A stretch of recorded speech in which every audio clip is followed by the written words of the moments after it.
C'est l'histoire d'une servante, Louise, qui attendait son mari qui était parti à la guerre.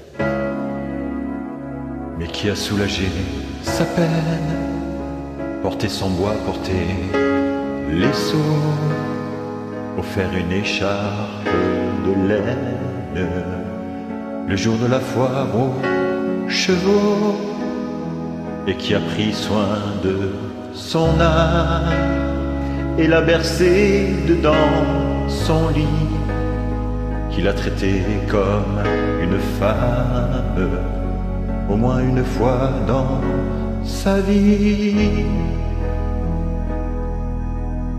Et le bois que portait Louise, c'est le bon Dieu qui le portait. Et le froid dont souffrait Louise, c'est le bon Dieu qui le souffrait. Ce n'était qu'un homme des équipes du chantier des chemins de fer, à leur laisser aux domestiques, elle le rejoignait près des barrières. Me voudras-tu, moi qui sais coudre, signer mon nom et puis compter l'homme à sa taille sur la route, passer son bras, la promenait. Et l'amour qui tenait Louise, c'est le bon Dieu qui le tenait.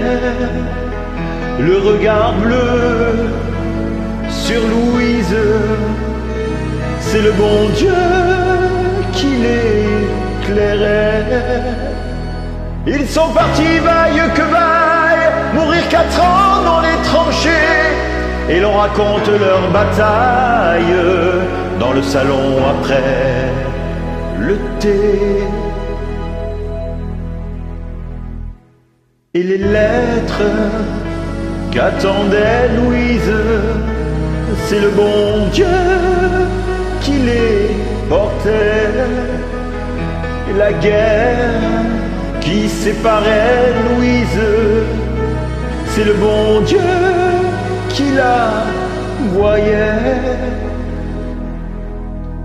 Un soir d'hiver sous la charpente, dans son lit cage, elle a tué l'amour tout au fond de son ventre par une aiguille à tricoter. Et si je vous garde Louise en place, c'est en cuisine, pas devant moi. Ma fille prie très fort pour que s'efface ce que le curé m'a appris là.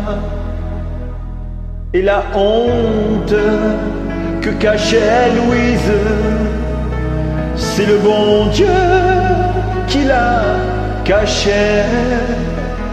Le soldat qu'attendait Louise, c'est le bon Dieu qui l'a vu tomber.